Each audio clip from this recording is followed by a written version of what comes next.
حضرت عثمان کو چچا نے ان کے ایک چٹائی کے اندر لپیٹا اور دھونی دے دی، دم گھٹ رہا ہے، جان نکل رہی ہے۔ حضرت مصعب بن عمیر رضی اللہ تعالی عنہ، وہ نوجوان 200 درہم کا جوڑا ان کا سل کر آتا تھا شام سے تیار ہو کر، لباس معطر ہوتا تھا، جدھر سے نکل گیا پوری گلی جو ہے وہ معطر ہو گئی، انگلیاں اٹھ رہی ہیں، وہ جا رہا ہے مصعب، یہ خوشبو اس کی ہے۔ اس مصعب کے ساتھ کیا سلوک کیا؟ باپ تو مر چکا تھا، ماں نے پالا تھا، دولت بہت چھوڑ کر گیا تھا باپ، لہذا ماں نے بڑے ناز و نام میں پالا، بڑے لاڈ پیار میں، 200 درہم کا جوڑا تیار ہو رہا ہے۔ لیکن یہ کہ آپ کو معلوم ہے عرب کے اس معاشرے میں عورت کی کوئی حیثیت نہیں تھی، ماں کا اختیار نہیں تھا، چچا تھا آپ سربراہ خاندان کا۔ چچا نے کہا مصعب اگر تم نے اپنے باپ کا دین چھوڑ دیا ہے تو باپ کی دولت پر بھی تمہارا کوئی حق نہیں ہے، نکل جاؤ گھر سے۔ اس نے یہ سوچا تھا کہ مصعب کے ہوش ٹھکانے آ جائیں گے، دن میں تارے نظر آ جائیں گے، ناز و نام میں پلا ہوا گھر سے نکل کے جائے گا کہاں، یہ سارا نشہ جو ہے توحید کا یہ حیران ہو جائے گا۔ حضرت مصعب کا جواب بالکل برعکس تھا، اچھا ٹھیک ہے چچا جان، میں گھر چھوڑتا ہوں۔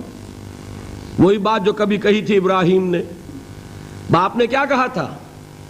واجرنی ملیہ، جاؤ چلے جاؤ، دفع ہو جاؤ میری نگاہوں سے۔ حضرت ابراہیم نے کیا جواب دیا تھا؟ سلام علیک ساستغفر لک ربی انہ کان بی حفیہ۔ اچھا ابا جان، آپ کا حکم یہی ہے تو میں چلتا ہوں، آپ پر سلامتی ہو، میرا رب مجھ پر بڑا مہربان ہے، میں اس سے آپ کے لیے استغفار کروں گا۔ چل دی۔ یہی جو ہے حضرت ابراہیمی کی نسل ہے نا قریش۔ آج ابراہیم کے ایک بیٹے کے ساتھ وہی معاملہ ہو رہا ہے مصعب کے ساتھ، اور مصعب چلنے کے لیے تیار ہو گئے۔ چچا نے سوچا، میں سمجھتا تھا کہ ہوش ٹھکانے آ جائیں گے، یہ تو تیار ہو گیا نکلنے کے لیے، غصے میں آ کے اگلی بات کہی، یہ کپڑے جو پہنے ہوئے تم نے یہ بھی اسی مشرک باپ کی کمائی کے ہیں، اتارو ان کو۔ وہیں کپڑے اتارے، مادر زاد برہنہ گھر سے نکالے گئے، ماں کے پاس پہنچے، ماں نے آنکھوں پر ہاتھ رکھے، مصعب کیا ہوا؟ کہ ماں سے کہتے ہیں کہ ماں میں موحد ہو گیا ہوں، اور وہاں سے گئے، پھر حضور کی خدمت میں کپڑے کہیں سے مانگے ہوں گے۔ یہ مصعب ہیں 200 درہم کا جوڑا پہننے والے، جب حضور پر مدینے کے 12 افراد ایمان لائے تھے، بیعت عقبہ اولیٰ ہوئی، انہوں نے کہا کہ حضور ہمیں کوئی شخص اپنا ایسا شاگرد دیجئے جو ہمیں قرآن پڑھا سکے۔ حضور نے حکم دیا مصعب جاؤ، اب مدینے جاؤ، یثرب جاؤ، یثرب والوں کو قرآن پڑھاؤ، انہیں تبلیغ کرو۔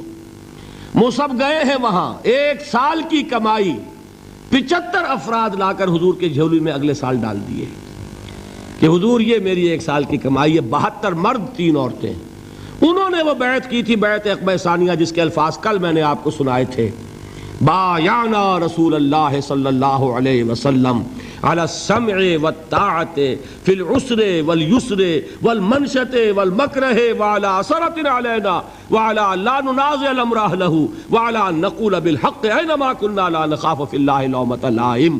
یہ 72 مرد تھے مدینے کے جنہوں نے یہ بیعت کی، پھر انہوں نے ریکویسٹ کی کہ حضور اب آپ ہمارے ہاں تشریف لائیے، ہم اگر یہ مکے والے وہاں حملہ کریں گے تو ہم آپ کی حفاظت کریں گے جیسے کہ اپنے اہل و عیال کی کرتے ہیں۔ بہرحال وہ مصعب بن عمیر ہیں جو غزوہ احد میں شہید ہوئے، اور جب شہید ہوئے تو ان کے جسم پر صرف ایک چادر تھی۔ ایک بات تو یہ نوٹ کیجئے، موضوع سے ذرا بات تھوڑی ادھر ادھر جا رہی ہے، لیکن یہی چیزیں ہیں اصل میں کہ جو ہمارے دلوں کو منور کرنے والی ہیں نور ایمان سے۔ وہ علم بردار تھے غزوہ احد میں، جھنڈا مسلمانوں کا ان کے پاس تھا، ایک ہاتھ پر ایک شانے پر وار پڑا، ہاتھ کٹ گیا، دوسرے سے تھاما، دوسرے پہ کٹ گیا، اب دونوں حصوں کے بچے ہوئے ٹکڑوں سے جھنڈے کو تھاما، گرنے نہیں دیا، یہاں تک کہ شہید ہو گئے۔ گرے ہیں تو جھنڈا گرا ہے، شکل میں حضور سے بہت مشابہ تھے، خبر اڑ گئی کہ محمد شہید ہو گئے صلی اللہ علیہ وسلم۔ یہ مصعب بن عمیر کا واقعہ ہے۔ جب ان کو اب دفن کرنے کا وقت آیا، اور شہید کے لیے کفن جو ہے اس کا وہی لباس ہوتا ہے جو شہادت کے وقت ہو، حضور کے سامنے ایک پرابلم پیش کیا گیا، حضور مصعب کے جسم پر تو ایک چادر تھی، اور وہ چادر بھی اتنی چھوٹی ہے، یعنی 2 گز کی چادر بھی نہیں ہے، اس سے اگر سر ڈھانپتے ہیں مصعب کا تو پیر کھل جاتے ہیں، پیر ڈھانپتے ہیں تو سر کھلتا ہے، کیا کریں؟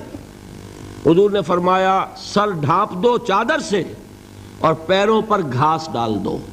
یہ آخری لباس ہے جو محمد کے اس دیوانے کو اس دنیا سے رخصت ہوتے ہوئے ملا ہے، جس کا 200 درہم کا جوڑا چلتا تھا۔ یہ ہے صبر۔